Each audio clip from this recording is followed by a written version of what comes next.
Raman sir வணக்கம். நிகழ்ச்சியில் வரவேற்கின்றோம். அதிமுக பாஜக கூட்டணி பொருந்தாத கூட்டணி அப்படின்னு திமுக கூட்டணி சேர்ந்த கட்சியின் தலைவர்கள்லாம் தொடர்ந்து விமர்சனம் பண்ணிட்டு வராங்க. ஒரு மிகப்பெரிய கூட்டணி அமைப்போம் அப்படின்னு சொல்லியிருந்தாங்க. இப்போ வரைக்கும் அந்த கூட்டணி அமையல அப்படின்னும் போது என்ன நடக்கிறது, என்னவாக இருக்கிறது கலை யதார்த்தமா நீங்க பாக்குறீங்க? அதிமுக பாஜக கூட்டணி பொருந்தாத கூட்டணி என்றால் ஏற்கனவே கலைஞர் முதலமைச்சர் இருக்கின்ற போது ஒரு சட்டமன்ற தேர்தலும் ஒரு நாடாளுமன்ற தேர்தலும் பாஜகவும் திமுகவும் கூட்டணி இருந்தது. அன்னைக்கு அது பொருந்துச்சா? இன்னைக்கு அது பொருந்த சொல்லுங்க. இன்னைக்கு இவர்கள் காரணம் என்ன? அவர்களுக்கு இன்னைக்கு திமுக பொறுத்தவரைக்கும் இந்தியா கூட்டணி என்ற அந்த நிலைப்பாடுல அவங்க பயணிக்க வேண்டியது ஒரு காலத்தின் கட்டாயம். காரணம் என்றால் நிறைய ஊழல் இருக்கின்றது. இப்போ ராஜ்கம்பீர் என்ன சொல்றாரு?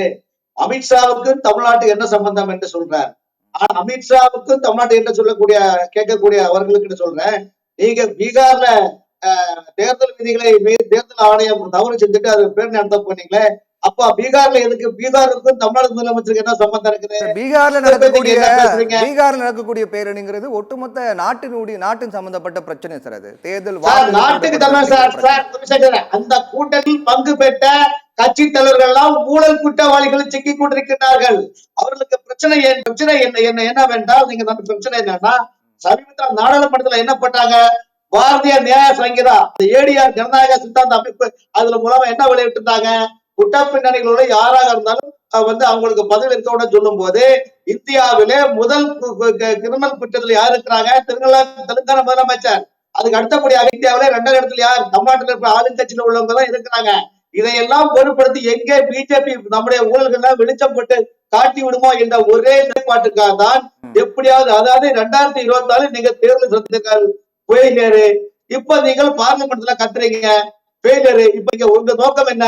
பீகார் மாநிலத்திலே வரக்கூடிய சட்டமன்ற தேர்தலில் இந்தியா கூட்டணி சார்பாக ஆர்ஜேடியும் காங்கிரசும் வெற்றி பெற வேண்டும் என்று சொல்லுகின்றார். இதே காங்கிரஸ் கட்சி ஆர்ஜேடி தான் முதலமைச்சர் என்று ஏன் சொல்லவில்லை? ஆகவே திமுகவை பொறுத்தவரைக்கும் எப்படின்னா 2026 தேர்தல் வெற்றி பெற வேண்டும்.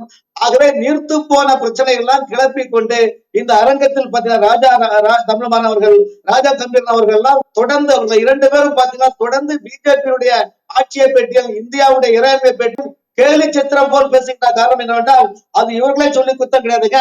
8/2/1957 நேரு அவர்கள் நம்முடைய காமராஜரை நாட்களில் உட்கார வைத்துக் கொண்டு நேரு அவர்கள் காமராஜருக்கு பெண் வேடம் அணிய வைத்து நேரு அவர்கள் மேக்கப் போடுற மாதிரி அன்றைய கார்டூன் சித்திரம் போட்ட முரசொலி பத்திரிகையுடைய அந்த சொந்தக்காரர்கள், அந்த திமுக இதையும் சொல்வார்கள், இதையும் அப்புறமா அவர்கள் சொல்லுவாங்க. ஆகவே மக்களுக்கு அப்புறம் திமுக ஆட்சி நேர்மன ஆட்சின்னு ராஜா கம்பீரன் சொல்றாங்க. ஏங்க இதுல யாரா நம்புவாங்க சொல்லுங்க?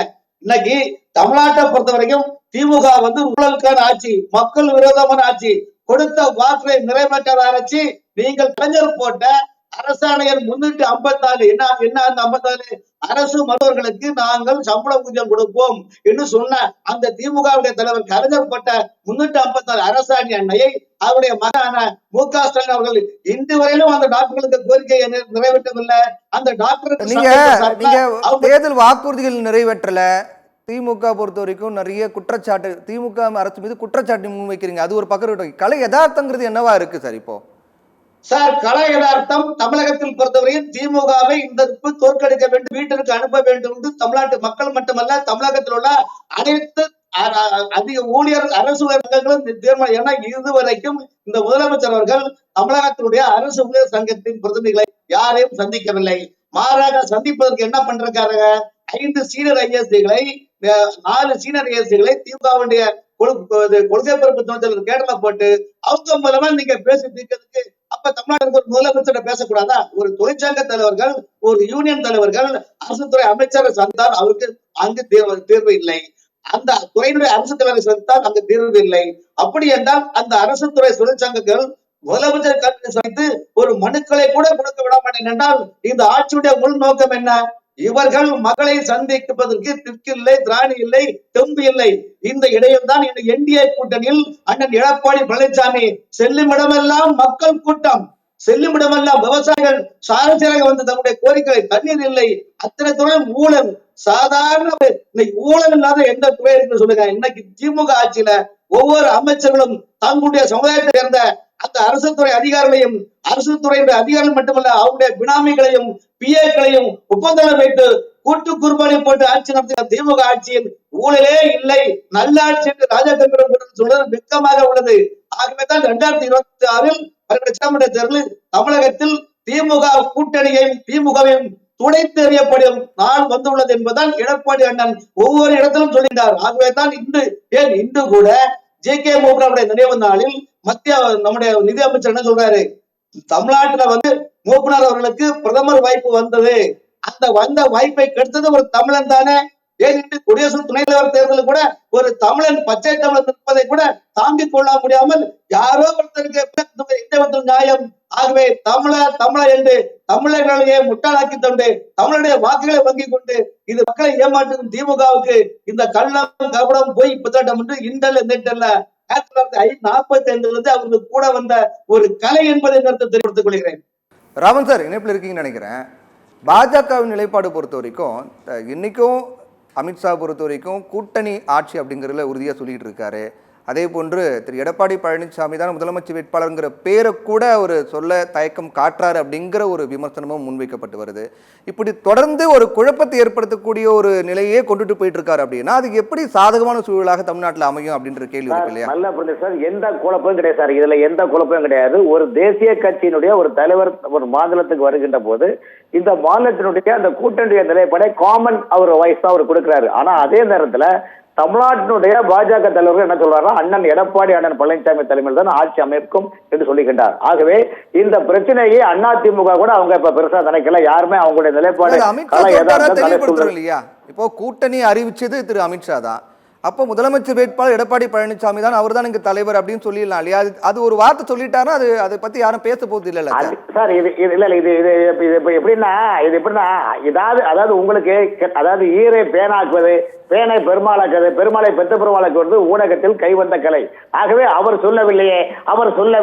இந்த கேள்வியில ஊடகம் கேட்கல சார், இந்த கேள்வியில ஊடகம் கேட்கல, மற்ற கட்சியினர் கேட்கிறாங்க சார். மத்த கட்சி யாருக்குன்னா திமுக சார். திமுகவுக்கு அதிமுக கட்சியிட என்டிஏ கூட்டணி குழப்பத்தை ஏற்படுத்தணும்.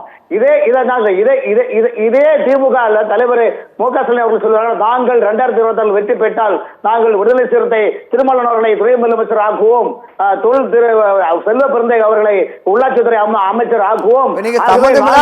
இப்ப நீங்க ஏதோ சம்பந்தம் இல்லாம சொல்லணும்னு சொல்லிட்டு இருக்கீங்க. இப்ப நீங்க சப்ஜெக்ட் குள்ள வாங்க. இப்போ திரு அமித்ஷாக்கு தெரியும் தமிழ்நாட்டுடைய அரசியல் நிலவரம் என்னங்கிறது அவருக்கு தெரியும் இல்லையா?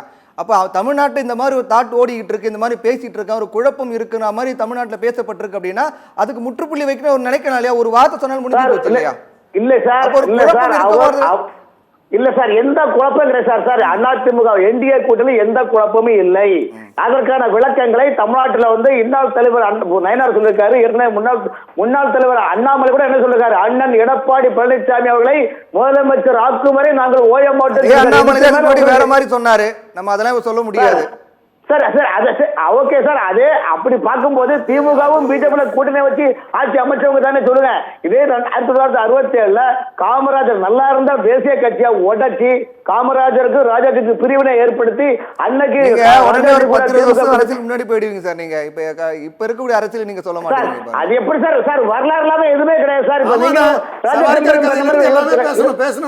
சார் நீங்களும் ராஜகம்பீரம் 23 ஆண்டுகளுக்கு முன்னிலே ஜே.கே. மூப்பனார் காலமானார். அதை வைத்து அரசியல் செய்கின்றார்கள். எனக்கு சார் வரலாறு அர்த்தம் என்ன?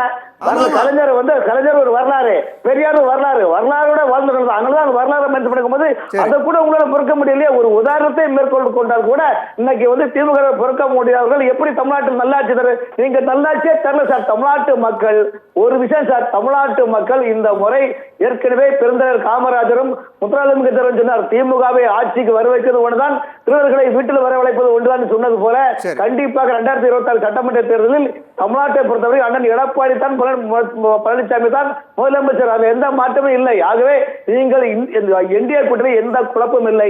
குழப்பத்தை ஏற்படுத்தி திமுக குழப்புகின்றார்கள்.